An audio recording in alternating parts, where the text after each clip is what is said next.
qué gusto, soy Lucy Farías. Como cada semana le damos a nombre de las y los magistrados integrantes de la Sala Superior la más cordial bienvenida a este programa del Tribunal Electoral del Poder Judicial de la Federación, que le ofrece en cada ocasión una sentencia y le da pormenores, le da detalles en un lenguaje claro y ciudadano de lo que son las sentencias de este Tribunal Constitucional Electoral, esa porción pedagógica, esa porción didáctica de las sentencias del Tribunal Electoral analizadas en frío por especialistas. Y bueno, pues vamos a este caso, que es el límite de financiamiento privado para candidaturas independientes en las entidades federativas. Este caso proviene precisamente de un juicio para la protección de los derechos político-electorales del ciudadano que resolvió la Sala Superior proveniente de Tabasco, y es que un candidato independiente a la gubernatura de ese estado, bueno, pues estaba impugnando el límite de financiamiento que le había otorgado la autoridad administrativa electoral, y resulta que impugnó no solamente lo que había dicho la autoridad administrativa, sino también lo que había decidido en su sentencia el Tribunal Electoral de Tabasco. Esta sentencia favorece precisamente el financiamiento privado para candidaturas independientes e intenta pues equiparar las condiciones de competencia entre las candidaturas independientes y los candidatos que van por partidos políticos. Pero si usted quiere saber mucho más de esta sentencia, que es ejemplar y que favorece a las candidaturas independientes en nuestro país a nivel local, bueno, pues quédese con nosotros, ya que Pedro Lara Aymalo ya está listo en el estudio y recibe, por un lado, a Arturo Espinosa Silis de Estrategia Electoral, y también recibe al doctor Isaías Martínez Flores, quien es secretario de Estudio y Cuenta de la ponencia del magistrado Felipe Alfredo Fuentes Barrera, quien es ponente de esta sentencia. ¿Nos acompaña?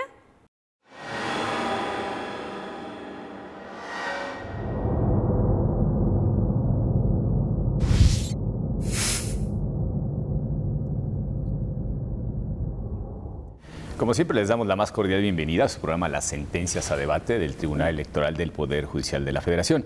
Agradecemos a Lucy Farías, quien ha adelantado la presentación de nuestros invitados. Arturo, bienvenido. Muchísimas gracias por estar con nosotros. ¿Cómo estás, Pedro? Muy bien, muchísimas gracias. Isaías, gracias por estar aquí con nosotros nuevamente. Muchas gracias. Y bueno, pues en esta ocasión vamos a hablar sobre el juicio para la protección de los derechos político-electorales del ciudadano número 274 de este año.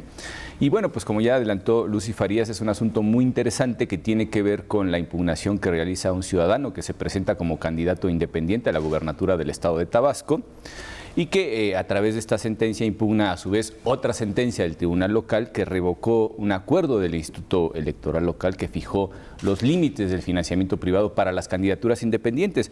Y bueno, pues en este caso se trata de un asunto muy interesante, primero porque tenemos a un solo candidato independiente a la gubernatura, que es precisamente el actor de este asunto, Jesús Ali de la Torre.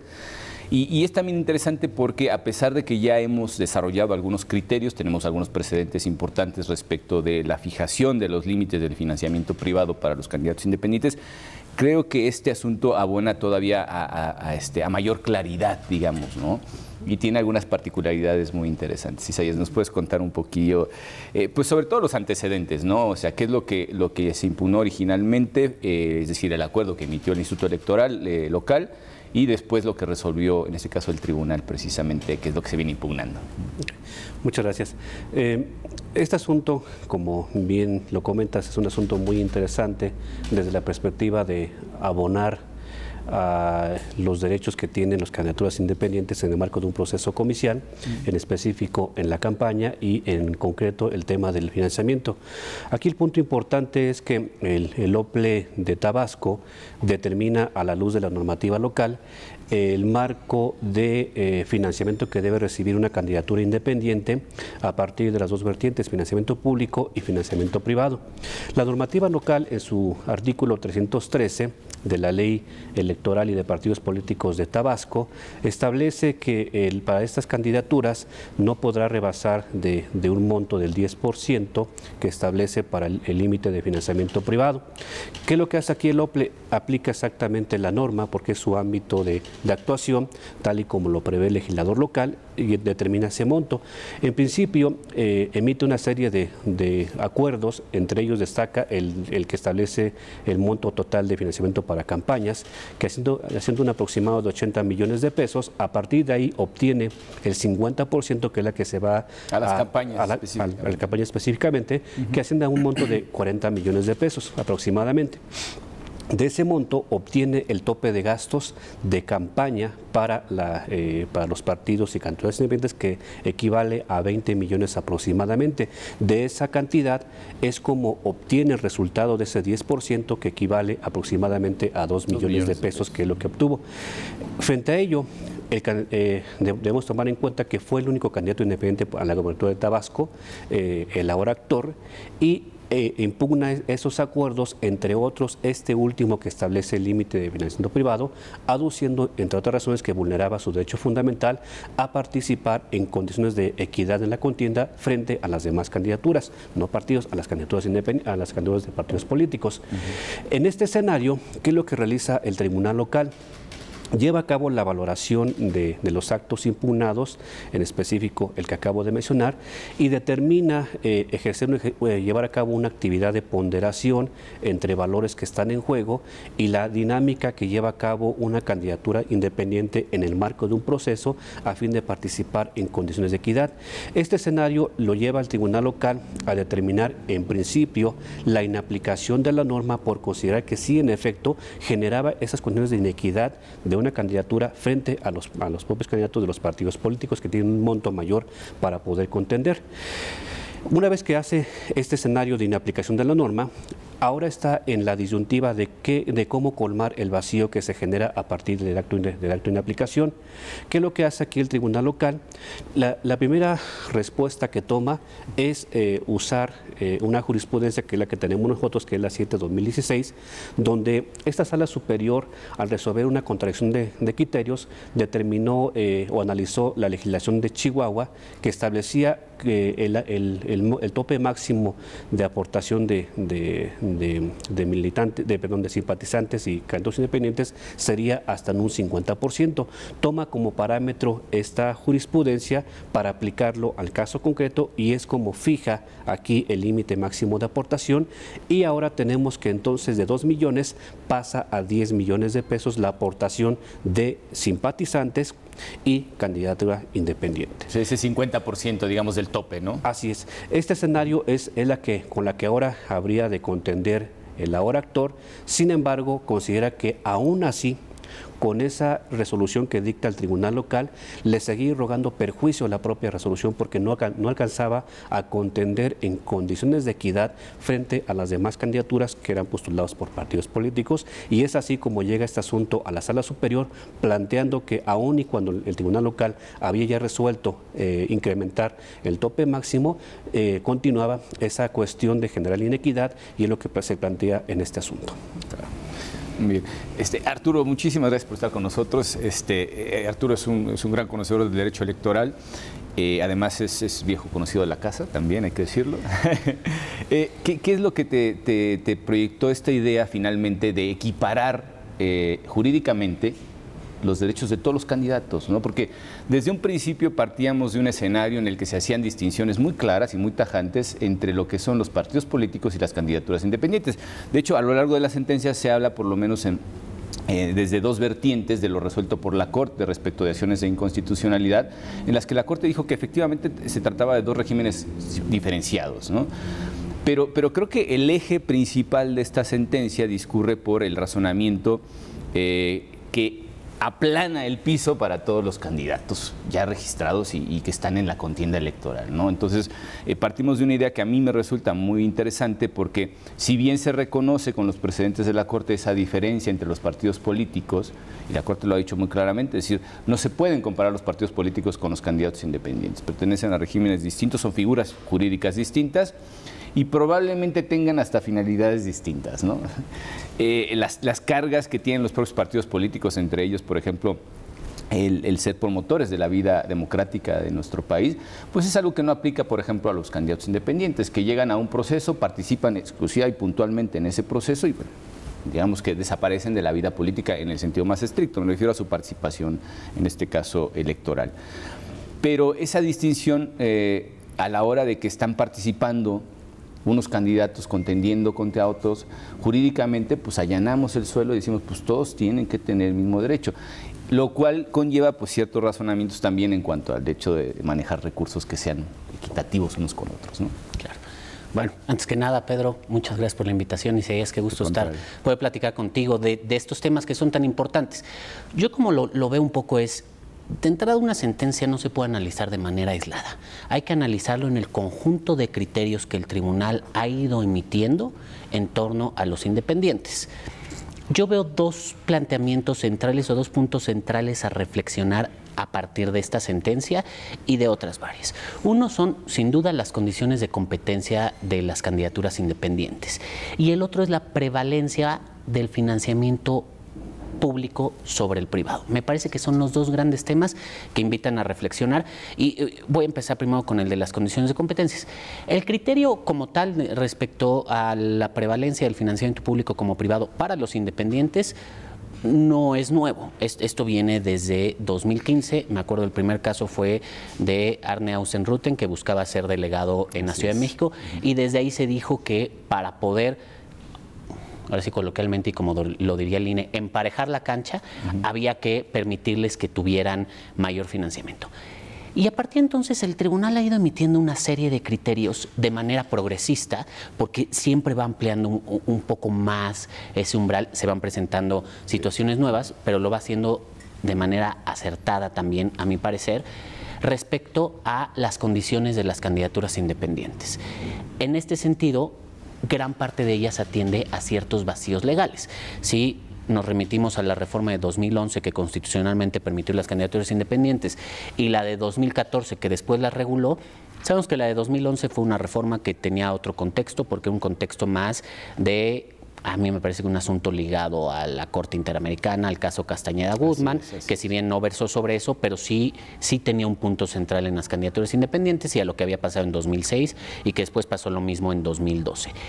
Pero la reforma de 2014 me parece que después de haber aplazado mucho tiempo la regulación de las candidaturas independientes, se hizo un poco a la ligera, ¿no? Se marcaron ciertos puntos generales y justamente dejó muchos vacíos. Entre esos vacíos dejó los temas de financiamiento.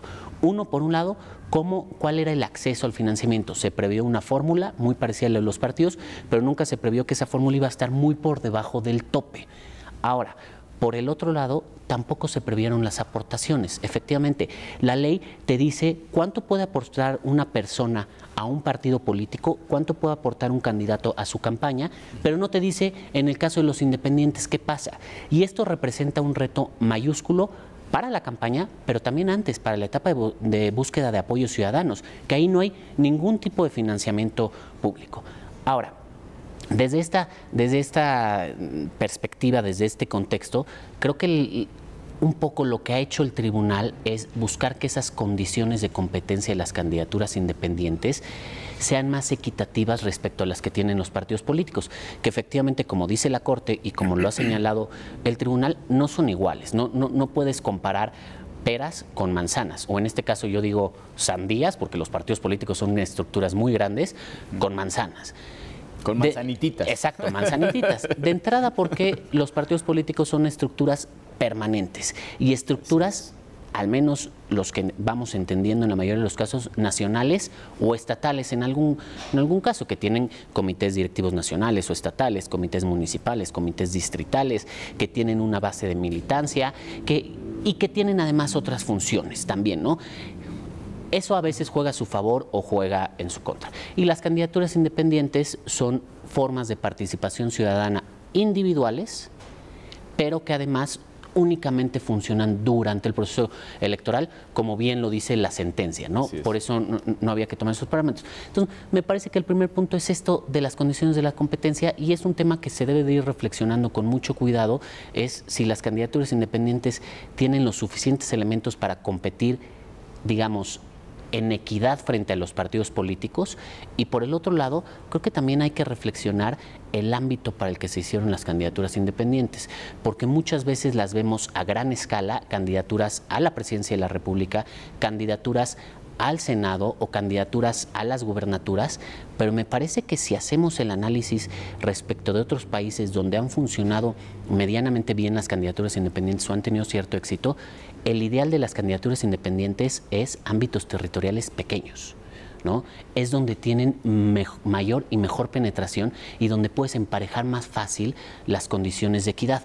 ¿Por qué? Porque una persona que tiene un cierto conocimiento en un distrito en particular, en un municipio, en una delegación, en ámbitos territoriales mucho más pequeños, no necesita a lo mejor tanta estructura económica, personal, o sea, humana, logística, para poder recuperar esa estructura del partido con conocimiento propio. Soy una persona reconocida en la comunidad, que todo el mundo sabe quién soy, entonces eso tiene un peso por sí propio.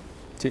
Digo, en este caso creo que precisamente entre los agravios que expone el actor, habla, de alguna manera habla también de esas posibilidades de realización pragmáticas, materiales, ¿no? Y creo que Arturo dijo una cosa muy importante. Esta equiparación que se hace entre los candidatos independientes y aquellos postulados por los partidos políticos, en la práctica tiene que ser una alternativa al esquema original, tradicional de los propios partidos políticos, que compita en condiciones de igualdad. Y en la sentencia se habla además de las posibilidades reales de competencia, ¿no? Creo que eso es muy importante y ha sido uno de los ejes más discretos de lo resuelto por esta Sala Superior en muchos aspectos que tienen que ver con los candidatos independientes, porque se ha dicho, es que tienen que ser competitivos. O sea, tiene que existir una posibilidad, digamos, posibilidad real de que efectivamente lleguen a representar a un grupo de personas en la sociedad. Y creo que la intención original de las propias candidaturas independientes es abrir esa alternativa, ¿no?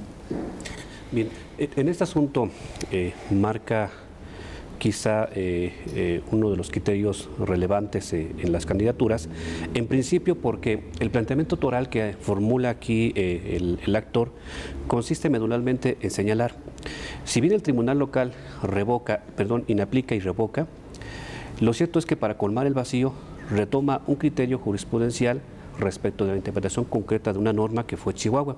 Y aquí dice, fíjate que la norma de Chihuahua pues no cumple mi expectativa como candidato independiente, pero a la vez rompe con el propio esquema que regula para Tabasco.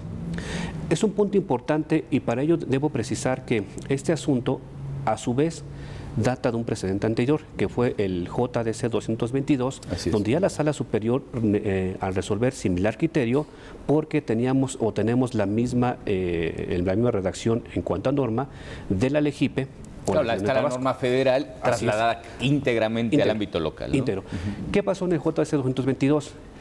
Es verdad que por cierto, perdón, ya hablamos de esa sentencia aquí en este programa, dos programas hacia el pasado. Así es. En ese asunto marcó el parteaguas porque teníamos frente a nosotros ese criterio jurisprudencial, la 7/2016. El problema es que marcaba un límite tope que es 50%, es decir, aún así quedaba todavía un escenario muy grande entre candidatura y los postulados por partidos políticos.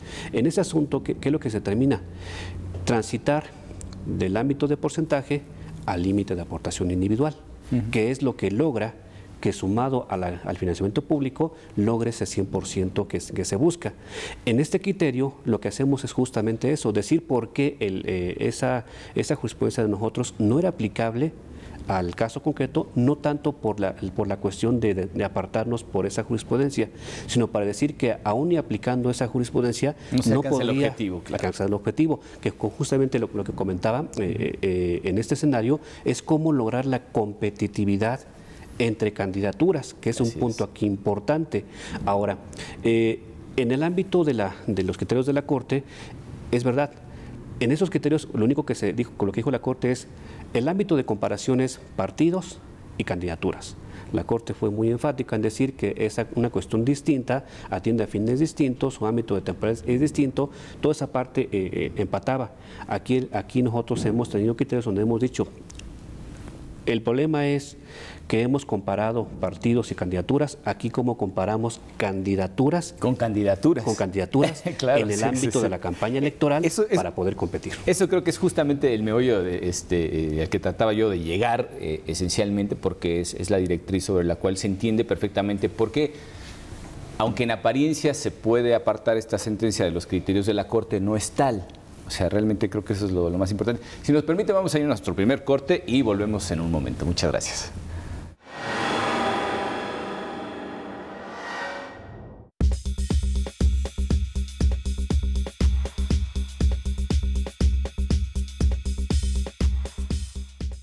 La Sala Superior del Tribunal Electoral del Poder Judicial de la Federación sesiona públicamente a la luz de los principios de máxima publicidad y transparencia para garantizar certeza y legalidad en los procesos electorales. Acompáñenos cada semana en directo desde el Pleno de la Sala Superior para conocer las resoluciones de las y los magistrados del máximo órgano de justicia electoral en nuestro país. Sesión pública de resolución de la Sala Superior del Tribunal Electoral. Tribunal Electoral del Poder Judicial de la Federación. Justicia que da certeza a la democracia. La protección de tus derechos político-electorales le corresponden al Tribunal Electoral del Poder Judicial de la Federación. Sus sentencias salvaguardan cada etapa del proceso electoral. Proteger tu decisión en la urna y resolver los conflictos electorales es precisamente la función primordial del Tribunal Electoral del Poder Judicial de la Federación. Tribunal Electoral del Poder Judicial de la Federación. Justicia que da certeza a la democracia.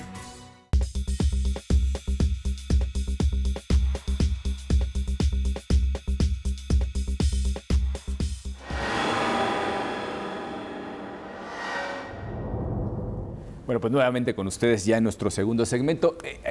Adelantábamos una cuestión que creo que es el aspecto toral, digamos, para poder entender esta sentencia, sobre todo respecto de los criterios que ya fijó la Corte en dos acciones de inconstitucionalidad que tuvieron que ver precisamente con el tema. Y decíamos una cosa que es muy importante recalcarle al público, Isaías, que era la distinción que hace la Corte precisamente al resolver esas acciones de inconstitucionalidad, es tomando en cuenta dos sujetos, digámoslo así, que sería por un lado los propios partidos políticos y por el otro lado la figura de las candidaturas independientes. Y así, grosso modo, hablar del financiamiento de un tipo u otro de contendientes electorales, la Corte lo que dijo, no, pues estamos hablando, como bien dijo Arturo, ¿no? Estamos hablando de sandías y manzanitas, ¿no? Entonces, ya cuando se van produciendo se van completando, digámoslo así, las diferentes etapas de un proceso electoral, llegamos a un punto que es justamente en el que se encuentra el actor en este momento, que ya es un candidato registrado, que contiende en este caso por la gubernatura de una entidad federativa, Tabasco para ser más precisos, y compite contra otros candidatos, en este caso postulados por partidos políticos, y lo que él dice en sus agravios es, pues yo no estoy en condiciones de equidad compitiendo con estos señores que están postulados por partidos políticos. Ya no estamos hablando de los partidos políticos versus la figura de las candidaturas independientes. Y eso es lo que decíamos en un principio. Creo que el hecho de emparejar el suelo jurídico para estas candidaturas nos permite precisamente entender por qué la equidad es tan importante en este caso, porque estamos hablando de sujetos cuyos derechos reconocidos son exactamente ya los mismos. Están dentro de un mismo proceso con las mismas reglas aplicadas para todo el mundo y que por tanto deberían de tener materialmente los mismos alcances para poder contender en condiciones de equidad, ¿no? Y bueno, pues ese es justamente el meollo del asunto.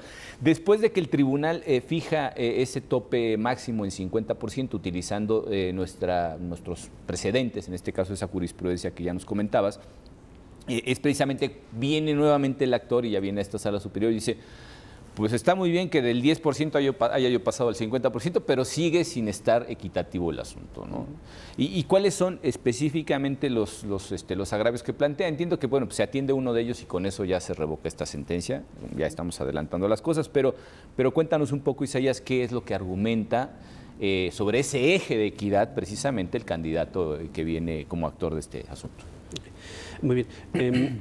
En principio, con el aspecto que resuelve el tribunal local es la inaplicación de la norma, artículo 313 de la ley electoral local. Este espacio que logra el candidato independiente y alcanza el 50% a partir de la aplicación de la jurisprudencia es lo que señala como punto de agravio, que esta situación le impedía participar en condiciones de equidad, vulneraba sus derechos fundamentales para poder contender, y es un punto que nosotros aquí tomamos en cuenta.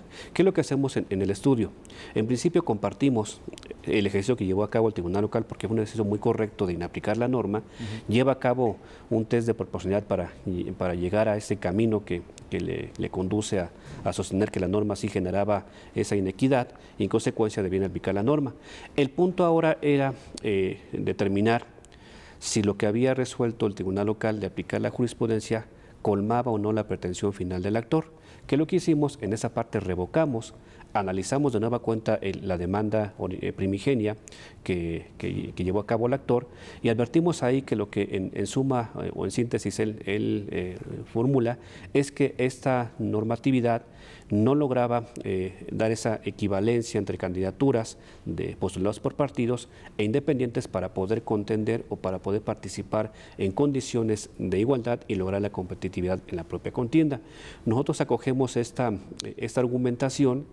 Es como destrabamos la aplicación de la no aplicación, perdón, en el caso concreto de la jurisprudencia, porque se refería a un supuesto jurídico diverso al que aquí teníamos, y optamos ahora sí a soportar argumentativamente nuestro estudio a partir de lo que se había resuelto en un asunto anterior que fue el JDC 222. Es así como nosotros colmamos también ese vacío para decir si fue incorrecto el actuar del Tribunal Local, porque aun y cuando logró otorgarle un 50% de financiamiento al actor, ello no podría colmar su pretensión, y lo que hacemos es optar por esta ruta argumentativa, dado que existía esa similitud normativa entre la LEGIPE que se había aplicado en una anterior sesión y respecto a la norma local que tenía la misma redacción. Ese fue el punto de parámetro que nos permitió a nosotros poder seguir esa misma ruta jurídica para poder resolver aquí el problema jurídico. Correctísimo. Una de las cosas que creo que es importante transmitirle a nuestro público es esa distinción clara entre lo que es el financiamiento público y el financiamiento privado. Cuando hablamos en este caso concreto del financiamiento privado, estamos tratando de alguna manera de compensar la deficiencia del financiamiento público que reciben los candidatos independientes. Entonces, al final, el considerar que ese piso parejo para todos significa un tope de gastos, es decir, una cantidad X para erogar como máximo dentro de la propia campaña, pues consideramos tanto el financiamiento privado como el público. Y aquí lo que se pretende precisamente, cuando además se ha reconocido ya previamente, y esto es otra de las cosas que se dice en la sentencia, es que la prevalencia del financiamiento público sobre el financiamiento privado que se aplica a los partidos políticos por principio constitucional, en este caso no aplica a los candidatos independientes, ¿no? En el ámbito de legislativo, y lo hemos visto pues, a lo largo de los últimos años, sobre todo de 2014, una de las cuestiones fundamentales que trataba el legislador de empujar era el hecho de atajar el dinero, por ejemplo, pues, que viene del crimen organizado, ¿no? Era una de las cuestiones que consideraron como eje principal a la hora de legislar. Y es porque precisamente se pretendía blindar el sistema electoral y sobre todo pues aquellos que al final de cuentas a través de contender por un cargo de elección popular llegan a ser gobierno en algún momento, que no queden pues en manos, digamos, secuestrados por aquellos que estuvieron aportando enormes cantidades de dinero, que en este caso pues podría ser dinero ilícito, para pues después cobrarse los favores, ¿no? Como sabemos que suele ocurrir. Entonces, en este caso, creo que esa distinción es fundamental también para entender por qué se abre la posibilidad de que a través del financiamiento privado se completen los candidatos independientes, aprovechando precisamente la distinción que se ha hecho de pertenecer pues, a un régimen jurídico distinto y obedecer sobre todo a finalidades distintas que los partidos políticos. Claro, mira, justo cuando yo digo que hay que reflexionar sobre las condiciones de competencia de las candidaturas independientes, me refiero a que me parece que las candidaturas independientes se tienen que pensar bajo su propia naturaleza y sus propias características. Que, a ver, entiendo que el tribunal muchas veces haga símiles con lo que ocurre o lo que se le permite a los partidos políticos, porque este repensar tendría que venir del legislador, ¿no? Él tendría que poner esas reglas particulares para las candidaturas independientes. Ahorita, cuando hay un vacío de la ley no prevé algo o prevé algo totalmente desproporcionado y el legislador inaplica eso, el tribunal inaplica eso, tienen que tomar algún parámetro y decir, pues, ¿cuál es el parámetro? La ley le da este otro parámetro a los partidos políticos, vamos a hacerlo. Eso lo entiendo. Pero me parece que también las candidaturas independientes necesitan su propia regulación. Me parece que es una de las reformas más importantes que se ha hecho y que rompe el sistema, o sea, lo cambia, lo transforma. ¿Por qué? Porque antes todo lo pensamos en lógica partidista y ahora lo tenemos que pensar en lógica partidista, lo de los partidos, pero en lógica independiente de un ejercicio de participación ciudadana. Así es. Y aquí menciono algunos ejemplos en temas, por ejemplo, de financiamiento. A lo mejor emparejamos la cancha y les permitimos que se aporte tanto financiamiento privado como sea posible para llegar a ese tope.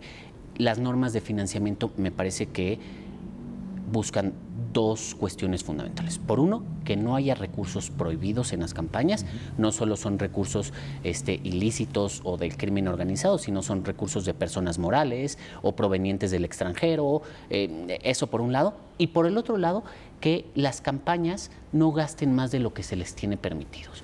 Todas las campañas tienen un tope de gastos y se tienen que hacer. Pero en ese sentido, ahí las tienes que ir pensando en la individualidad. Y cito, por ejemplo, dos cuestiones, ¿no? ¿Cuáles son? ¿Cómo se pueden financiar los partidos políticos? ¿Y por qué los topes para financiamiento de partidos políticos en algunos casos son relativamente altos? Hay a quien se les permite hasta 1.600.000 pesos. Porque justo ellos tienen militantes que tienen incentivos o deben de tener al menos incentivos para aportar.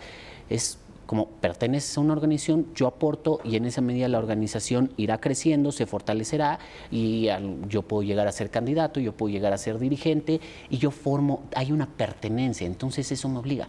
En el caso de las candidaturas independientes no hay esa pertenencia, es simplemente un ejercicio genuino. Y ahí, ¿cuál es el monto idóneo? Me parece que las personas, y más en un país en el que no hay cultura de aportar a las campañas, como sí la hay en otros como Estados Unidos, de hacer donativos, probablemente el tope tiene que ser más bajo, pero más allá de cuál es el tope idóneo, cuáles son los controles. Y, por ejemplo, en la etapa de búsqueda de apoyo ciudadano, desde el hecho de que los candidatos independientes, los aspirantes, tenían que abrir una cuenta, la cuenta era complicado. ¿Por qué? Porque como es una cuenta con fines políticos, la ley de lavado de dinero pone focos rojos en las operaciones con fines políticos. Entonces lo complica. O la cantidad de controles. Hay algunos aspirantes que buscaron autofinanciarse o en la campaña están buscando autofinanciarse, pero les piden tales controles que haya un recibo y que el recibo tenga tales características. Oye, si yo lo quiero hacer en línea, pues PayPal no me pide un recibo, ¿no? O sea, no me da el recibo con las características que... Entonces, yo creo que ahí es donde se tiene que repensar. Pero, por ejemplo, por el otro lado están los temas de prorrateo. Los partidos políticos sí prorratean. ¿Por qué? Porque van en una lógica de candidaturas conjuntas y mayormente cuando hay coaliciones. En el caso de las candidaturas independientes, ellos podrían prorratear, no podrían prorratear. Todo eso, yo creo que más que pensarlo con una lógica de partidos, se tiene que pensar con la lógica de las candidaturas independientes. ¿Qué es lo que realmente tienes que hacer para que las candidaturas independientes sean viables y tengan condiciones de competencia iguales? Y no siempre van a ser iguales a los partidos políticos porque las lógicas de operación son distintas, inclusive en los mismos partidos políticos. A lo mejor si alguien llega al gobierno, se supone que a algunos de esos militantes que lo apoyaron, a gente del partido, la va a llevar.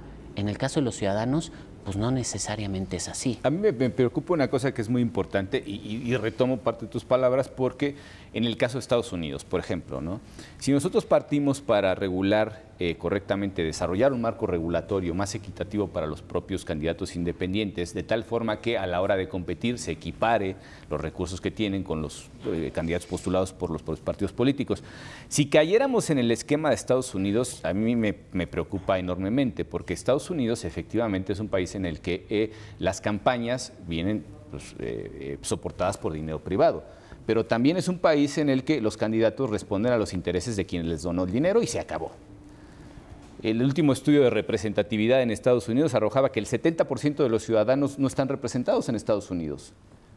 y las empresas están hiper o sobre representadas en Estados Unidos, ¿no? Entonces resulta que cuando una empresa privada, por ejemplo, que aporta a las campañas de los candidatos, pues los gobernadores, por ejemplo, o el caso del presidente, proponen una nueva ley, el 60% de esas propuestas acaban convertidas en ley. Cuando los ciudadanos, organizados o no, presentan una iniciativa de ley, menos del 13% es lo que se lleva a consecución. Entonces, lo que manda en Estados Unidos es el dinero y es precisamente lo que no queremos que suceda en México. Pero, perdón, nada más, justamente en ese sentido creo que hay que pensar esa preeminencia del financiamiento público sobre el privado. A ver, yo sostengo dos cosas. En el caso de los partidos políticos, ¿qué pasa si los partidos empiezan a generar vínculos con la militancia? Hay partidos políticos que dicen que tienen más de 5 millones de militantes. Sí. Eso dicen y está acreditado ante el INE. Si a cada uno de esos militantes le pides $1 al día, esos partidos políticos juntarían más de 2,000 millones de pesos en financiamiento al año. Me parece que es muy superior a lo que pueden juntar, pero no hay incentivos para eso. Ahora, por el lado de las candidaturas independientes, a lo mejor pedirle a alguien 100,000 pesos o 200,000 pesos o 1,000,000 de pesos, pues sí te va a generar ese vínculo. Oye, yo te di tanto, pues qué huele, ¿no? Mi tasa de retorno. O 500 millones. Pero exacto, pero si le vendes una playerita de 30 pesos, de 50 pesos, no te va a generar ningún vínculo y es una playera. Pero para que eso ocurra, necesitas hacerlo más flexible. Necesitas hacerlo. Claro, ya si detectas que alguien compró 5 millones de playeras de 50 pesos, estás en otra cosa, ¿no? Sí, pero claro. Eso es lo que necesitas verlo bajo esas lógicas. O sea, necesitas cambiar un poco la lógica para entenderlo de que haya, por un lado, en el lado de los partidos políticos necesitas que haya un vínculo con la militancia y la militancia te soporte, y por el lado de las candidaturas independientes necesitas flexibilizarle ciertos criterios de fiscalización y flexibilizarlo no quiere decir no fiscalizarlos, simplemente hacerlos más simple, acorde a las nuevas, para que un candidato, hay uno que propuso poner una tienda en línea, y cuando yo vi los requisitos que le pusieron para poner la tienda en línea, dije, cualquier negocio, o sea, vamos, Amazon truena con esos requisitos, ¿no? Por supuesto. No, digo, efectivamente, la simplificación administrativa tendría que entrar aquí en algún momento a facilitar la tarea de quienes efectivamente están participando en la vida democrática del país. La cuestión aquí, y era mi intención originalmente, era el hecho de distinguir por qué posteriormente, en esta sentencia, se retoman las reglas fijadas en el juicio para la protección de los derechos político-electorales del ciudadano 222, que es precisamente el precedente más sólido que podemos aplicar aquí en este caso, y en el que se hace una regulación que pretende precisamente fijar límites a las aportaciones individuales, ¿no? O también las aportaciones que los propios candidatos pueden hacer a sus campañas, porque sabemos que las candidaturas independientes, aparte de lo que ya está fijado como financiamiento público, pues el financiamiento privado básicamente puede dividirse en dos vertientes, ¿no? Que es el financiamiento de los propios candidatos, los que ellos mismos hacen a sus propias campañas, y el de aquellos que simpatizan con sus candidaturas y que también aportan dinero, ¿no? Y una cuestión que decíamos precisamente, tratar de evitar que una sola persona llegue con montones de millones y diga, órale, ahí está, llegas tú al poder y ahora regrésame el favorcito que te hice de los 20 millones o 200 millones que te di para poder costear tu campaña, ¿no? Y creo que precisamente el hecho de tomar esos puntos ya establecidos en el JDC 222 permite de alguna manera adelantarnos a un escenario en el que el dinero, sobre todo de naturaleza ilícita o que venga del crimen organizado o de intereses particulares espurios, como se suele decir, pues se cuele en las campañas y al final resulte que pues, se roba la representatividad real que deberían de tener los triunfadores de una elección, ¿no? Creo que aquí es un punto importante. En ese precedente del JDC 222, una vez que el tribunal inaplica la norma, habría que colmar el vacío. Aquí es importante poder marcar un punto importante que es el tema de la teoría constitucional, hasta dónde puede llegar el juez constitucional para arreglar. Finalmente estamos en un escenario donde el juez constitucional puede aplicar normas porque obedece a un tema de ponderar principios, valores, que van más allá de una cuestión meramente individual. Aquí tenemos dentro de nuestro contexto la propia democracia, y en esa democracia concurre una serie de principios que todos ellos forman o consolidan hacia dónde queremos dar esa vertiente de una democracia sustancial y sujeto a reglas. En esa medida, ¿qué es lo que hace el tribunal? Sí es cierto, retoma el punto de la legislación de partidos o pensar en la lógica de partidos para llevarlo a cabo en la candidatura, pero era su único recurso disponible en ese momento para poder optar por esa regla. Si nosotros optábamos por el criterio de la jurisprudencia, no podría más que decirle, confirmamos, claro, porque hasta ese es tu tope. Sin embargo, creo que ahí, en esa contradicción de criterios, obedeció a una norma, a un criterio de tesis especializada, no temática, que fue lo que marcó la diferencia. Entonces, por eso es que aquí el ejercicio fue visualizar que finalmente teníamos una regla ya vigente, que es la de partidos, optar por esa aportación del 10% de candidaturas y el 0.5% de simpatizantes para poderlos llevar a cabo en el caso concreto de los independientes. ¿Por qué fue esa quizá la ruta, no sé si la mejor, pero quizá la que consolidaba el papel de los independientes para poder participar en condiciones de competitividad en la campaña? Esto obedeció a que esta aportación del 0.5 de simpatizantes pudiera equivaler en este ejercicio del asunto de Tabasco en 102,000 pesos aproximadamente y 2 millones para el independiente, que juntos podrían sumarse al financiamiento público y lograr el tope aquí de gastos. Es un punto importante, como lo comenta José Antonio, como se comenta también aquí, que hay que dimensionar realmente el papel que juegan las candidaturas en el contexto de un proceso electoral. Tenemos asuntos que han marcado también derroteros, no solamente en campañas, lo tenemos en la etapa de recolección de apoyo ciudadano, donde los asuntos han visualizado en esa también inequidad que surge en el marco de esos dos escenarios, tanto de precampaña como de recolección de apoyos, y ahí sí tenemos que visualizarlo o pensarlo que son entes distintos, de naturaleza distinta. Sin embargo, ya en campaña me parece que concurre una lógica diferente, como comentaba José Antonio Siles. El punto es cómo reflexionamos aquí la candidatura en el marco de una campaña electoral. Bien. Bueno, si nos permite, vamos a ir a nuestro segundo corte y volvemos en un momento. Gracias.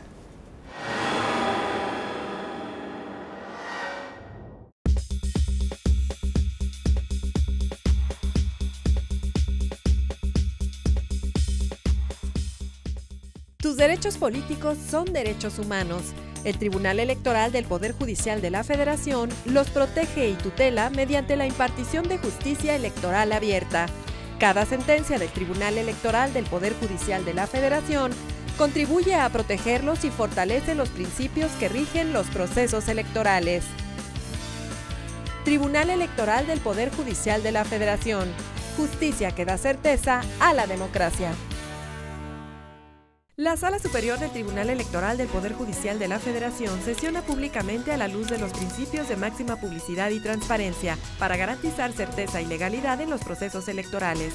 Acompáñenos cada semana en directo desde el Pleno de la Sala Superior para conocer las resoluciones de las y los magistrados del máximo órgano de justicia electoral en nuestro país. Sesión pública de resolución de la Sala Superior del Tribunal Electoral. Tribunal Electoral del Poder Judicial de la Federación. Justicia que da certeza a la democracia.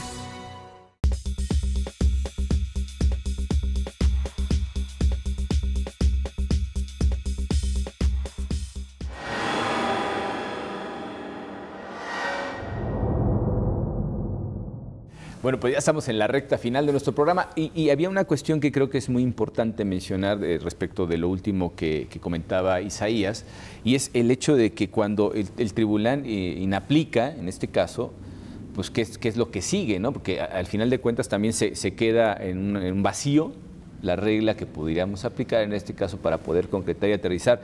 Ya dijimos que trasladar los criterios del JDC 222 es para fijar precisamente los límites entre la aportación de los propios candidatos a sus campañas, que sería un 10%, que es, bueno, pues es una cantidad importante, y luego 0.5% para las aportaciones de cada uno de los simpatizantes como tope, ¿no? Y es un poco pues, también con ese espíritu de atajar la influencia o el peso específico del dinero aportado por determinadas personas y que pudiera en algún momento desvirtuar la naturaleza legítima del voto, ¿no? Pero ¿qué ocurre precisamente cuando inaplicamos? ¿Qué sigue, ¿no? ¿Cuál sería la siguiente etapa de todo este proceso de...? Ahí es un punto muy importante porque viene ahora con qué norma vamos a colmar el vacío. Este papel es natural o propio del juez constitucional. Este tribunal, con esas características, pues lleva a cabo ese ejercicio, toma en cuenta el conjunto de reglas que tiene a su alcance, y esas reglas las localiza precisamente en esta legislación federal. En el caso de Tabasco, el artículo 75 de la legislación local hace una remisión a la LEGIPE, que es el 56.2, respecto a los límites de aportaciones de candidaturas y de simpatizantes, a fin de poder también justificar por qué en este asunto particular del 274 tenía que aplicarse también la misma lógica del 222. Me parece un punto también aquí importante, y además tomemos en cuenta que a partir de la reforma del 2014 tenemos leyes marco o leyes de desarrollo, en torno al cual la ley de partidos políticos, como una ley marco, pues impacta o permea en todas las legislaciones locales que deben ajustarse precisamente a esta nueva dimensión. De ahí que teníamos ese punto importante para decir por qué podía, en este caso, también ajustarse a la lógica del 222. Es un papel importante porque finalmente el propio tribunal, tanto la Corte como la Sala Superior, cuando estamos frente a estos problemas de regularidad constitucional muy importantes, tenemos que colmar el vacío, y ese vacío lo tenemos que buscar frente al propio contexto de las normas, porque a final de cuentas el juez constitucional también está sujeto a esos límites que le impone la propia Constitución. Sin embargo, aquí el aspecto principal es cómo se justifica que a razón de eso se lograría alcanzar esta pretensión que buscaba el actor. Un punto importante que aquí se ha comentado es incluso por qué optar por esa regla, porque finalmente tenemos que también valorarlo desde un punto de vista de control, en específico de cómo se va a fiscalizar el recurso. Quizá una medida diferente escaparía de la órbita de la propia autoridad administrativa poder corroborar que el recurso en efecto provenga de una aportación de militancia. Creo que esta parte abona incluso para que la autoridad fiscalizadora pues lleve a cabo de buena manera su propia función, y además asegure que ese ingreso de recursos a una candidatura independiente tenga un marco de legalidad, y además que esto abone para transparentar que el recurso viene de aportaciones efectivamente de simpatizantes, y además de lo que lleva a cabo la propia candidatura independiente. Claro, y al fijar además esas reglas de manera tan clara, el proceso de fiscalización se facilita, ¿no? Y no digo que con eso sea fácil, pero por lo menos se hace menos complicado de lo que es. La cuestión de fiscalizar los recursos de todos los participantes en una elección, pues ha ido progresivamente allanando el camino, ¿no? Vemos cada vez mayor eficacia en la fiscalización de los recursos, pero aún así todavía no acaba de estar muy claro el panorama, sobre todo la idea que partíamos con la reforma de 2014, que era una fiscalización en tiempo real, cosa que todavía vemos que es difícil de aplicar. Pero a mi modo de ver, estas cuestiones, fijando reglas claras y estableciendo montos además precisos, permiten a la autoridad fiscalizadora una actividad mucho más fluida, digámoslo así, sobre todo en el caso de los candidatos independientes, al considerar que la mayor parte de su financiamiento va a ser de naturaleza privada, pues también el esquema, digamos, de esa fiscalización cambia, porque no son dineros que le esté entregando el propio Estado, sino que al final de cuentas pues, lo recaba tanto de sus aportaciones personales para su propia campaña como de los simpatizantes. Claro, a ver, mira, yo creo que respecto a lo que dice Isaías, creo que el tribunal tiene pocas alternativas ahí, ¿no? O sea, ante una regulación que es deficiente, ya sea porque tiene vacíos, o que es contraria a la excesiva, y entonces el tribunal electoral como Tribunal Constitucional hace un análisis de constitucional y determina que es excesiva, desproporcional, innecesaria, o sea que es una norma inconstitucional por diferentes cuestiones, ya sea que contravenga la Constitución o que sí ponga cargas excesivas que no permitan un adecuado ejercicio del derecho. Lo que tiene el tribunal al momento de aplicar deja un vacío, ¿no? Dice, esta norma no funciona o esta norma es excesiva, impide, pero entonces ¿cuál aplicamos? Siempre es la pregunta. Y lo que ha hecho el tribunal me parece que es lo que tiene a su alcance. No son legisladores, entonces tienen que contenerse, no pueden poner ellos una norma porque entonces estarían sustituyendo en el papel del legislador. Lo que hace es toma parámetros. Y lo ha hecho en el caso de las candidaturas independientes de diferente manera. Tienen que tomar un parámetro que busque que haga viable esa candidatura. En este caso, como dice Isaías, toma parámetros respecto de las normas que rigen a los partidos políticos, que están en las leyes generales. En otros casos ha tomado parámetros de estándares internacionales, el Código de Buenas Prácticas de la Comisión de Venecia, o lo que está establecido cual estamos en deuda, otros. por cierto, con el porcentaje de apoyo ciudadano. ¿No? Exactamente. Creo que el tema de esto... Que lo fija en 1% y estamos a veces hasta en 3%. El punto de esto es, después de este proceso, me parece que hay que retomar muchos de los criterios del tribunal y volver a revisar la regulación de las candidaturas independientes. Insisto, reflexionar sobre las condiciones de competencias también, ¿no? o esperar una nueva reforma. Sí. En el caso de la fiscalización, a mí lo que me parece es si la autoridad tiene una obligación de fiscalizar. Yo no sé qué tanto y cuál es la obligación principal de fiscalizar. Por un lado, lo que te decía, ver que todos los recursos sean lícitos, los recursos que llegan a las campañas, y por el otro que no se gaste más. Pero me parece que un poco la regulación y esto de fiscalizar en tiempo real, y ahí viene una carga que es excesiva, en general para todas las candidaturas, pero bueno, si tomas en cuenta que la de los partidos tienen al menos la estructura partidista que los respalda, específicamente para las candidaturas independientes, una serie de trámites de carácter burocrático en aras de fiscalizar, reportar la agenda 7 días antes, 3 días después de que se hace el gasto, reportarlo, presentar el contrato, presentar la factura, presentar todos los datos fiscales, tener la comprobación. Ahí es donde se vuelve una cuestión muy complicada. Entonces, por ejemplo, por eso te decía que esos requisitos hay que simplificarlos, no bajarlos, simplificarlos. Imagínate un candidato independiente, el equipo que tiene que tener fiscalización. En general, cualquier candidato, el equipo que tiene que tener fiscalización. Sí, pero los partidos ya lo tienen, como pero bien dices. En algunos casos, en una elección tan grande, me parece que el equipo de los partidos tampoco se da abasto y los candidatos tienen que tener el propio. Pero en el caso de las candidaturas independientes, y nuevamente te decía, por ejemplo, hay muchos lugares en donde, bueno, con la lógica de la campaña, reportar un evento 7 días antes me parece que es imposible. Yo no sé lo que voy a estar haciendo exactamente el lunes a esta hora, porque pues en la semana pueden salir muchas cosas, entonces yo ahí ya estaría en incumplimiento, ¿no? Por el otro lado, de presentar el contrato y la factura tienen que ser con el complemento INE y demás. Así es. En algunos lugares, o sea, a lo mejor en las ciudades, en las grandes metrópolis, lo logras cumplir porque todo el mundo lo hace. Pero en algunos lugares más remotos hay quien no tiene facturación o hay algunos gastos, oye, si gastaste 200 pesos o 50 pesos, no te lo voy a facturar. O sea, representa ya una carga que es mucho mayor y en el caso de las candidaturas independientes se hace más evidente también, ¿no? O sea, si te fijas, muchas de las sanciones que se les impusieron a los independientes en la época, en general a todos los candidatos, ¿no? Pero en particular a los independientes, son estas cuestiones de forma que muchas veces yo creo que no es que no quieran cumplir con ellas, es que les parece imposible, ¿no? Sí. Bueno, en este caso, al final, tratando de acortar esa brecha que existe entre los candidatos de los partidos políticos y aquellos que van por la vía de independientes, creo que esta sentencia abona en ese sentido, ¿no? Ya el hecho de tener, por ejemplo, como tope el mismo que tienen los otros candidatos es un gran avance, ¿no? Porque, bueno, pues efectivamente el hecho de crear todo un aparato de coadyuvancia para poder cumplir con las exigencias, sobre todo que fija la autoridad administrativa, pues cuestan dinero.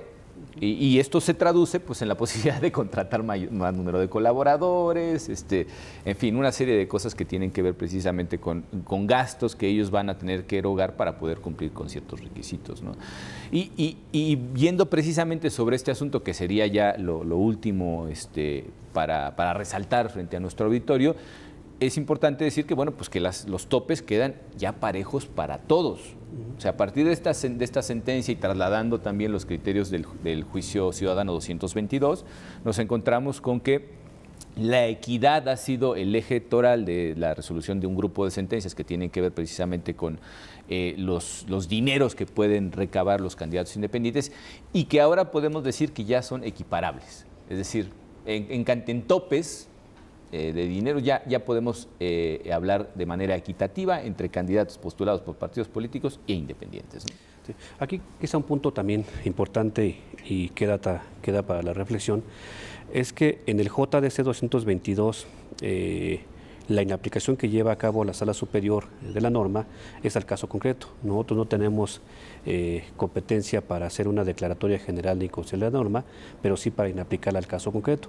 En el caso de Tabasco rige esta misma cuestión de que esta inaplicación únicamente es para efectos del caso concreto, en específico de la candidatura independiente del caso del actor que venía a impugnar esta cuestión del financiamiento privado que se le marcó en esta pauta del tribunal local y la forma en que nosotros resolvemos. Es un punto importante, sí, porque abona en el contexto de las campañas que concurren en entidades federativas y que han arrancado y ya en días pasados a nivel gobernatura, diputaciones y ayuntamientos, es un punto importante porque sí abona a la reflexión en el contexto de cómo están participando las candidaturas y qué es lo que ha hecho la Sala Superior para aportar y abonar a que éstas tengan una competencia o tengan competitividad en la propia campaña electoral. Claro, decíamos en un principio que la competitividad era importante porque, entre otras cuestiones, trasluce los alcances materiales que tienen las candidaturas independientes, es decir, las posibilidades reales de llegar a hacer representación en el gobierno y de alguna manera también pues son el resultado del descontento de la sociedad en general con el sistema de partidos políticos, ¿no? Así es, que creo que las candidaturas independientes son una alternativa real a los partidos políticos. A mí me parece que debemos de buscar hacerlos ejercicios auténticos y genuinos de participación ciudadana, en el que sean efectivamente accesibles para la ciudadanía, pero que también sean representativas de lo que la ciudadanía busca, ¿no? Me parece que eso es muy importante. Y creo que en ese sentido el tribunal ha jugado su papel, ¿no? O sea, de órgano constitucional y órgano garante de los derechos de todos los ciudadanos y las ciudadanas, en el sentido de que ha buscado justamente generar condiciones en las que las candidaturas independientes sean viables y sean competitivas. Probablemente muchos de estos criterios precedentes, insisto, deban de ser sujeto a una reflexión ya más profunda y por dónde se puede hacer que las candidaturas independientes tengan mayores posibilidades de éxito o puedan generar también mayor penetración. Ahora, también hay que aclarar, nuestro sistema es preponderantemente de partidos políticos. Entonces, las candidaturas independientes me parece que, y este proceso ha sido mucho más claro, ha habido un avance sustancial respecto de 2015, han avanzado en gran medida por los criterios del tribunal.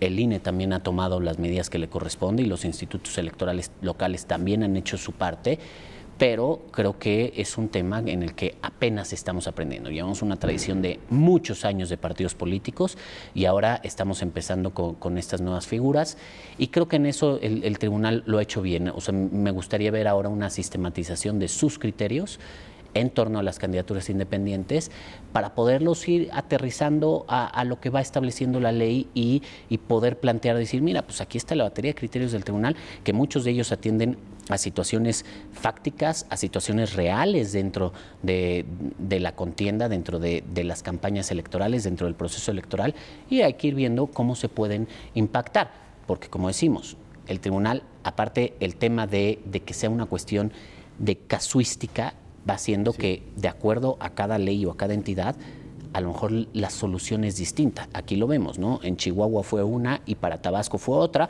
que atiende meramente a su legislación, porque tampoco nos podemos olvidar de la legislación local. Pero eso yo creo que hay que irlo armonizando y hay que ir detectando al menos las áreas de oportunidad. Y las cuestiones además que procesalmente se atacan son diferentes, es decir, el método de aproximación a la problemática jurídica que plantean los actores es diferente y creo que ahí es donde está la posibilidad precisamente de ir dando avances. Sobre la casuística, en este caso, pues vamos sentando precedentes. Quizá en algún momento, como ya se vio en la reforma precisamente de 2014, pues este órgano constitucional federal podrá aportar en algún momento pues un recuento, digamos, de todos sus criterios, de una manera como un libro blanco que ya en algún momento se hizo y que conviene además también al legislador para poder regular de manera mucho más efectiva, de acuerdo a los objetivos planteados constitucionalmente sobre todo y al marco normativo convencional, los objetivos que pues, se supone que se deben de alcanzar a través del proceso legislativo. Bueno, pues no nos resta más que agradecerles el hecho de haber estado con nosotros, por supuesto a ustedes más que a nadie, invitándolos a nuestra próxima emisión de Sentencias a Debate. Muchísimas gracias y hasta pronto.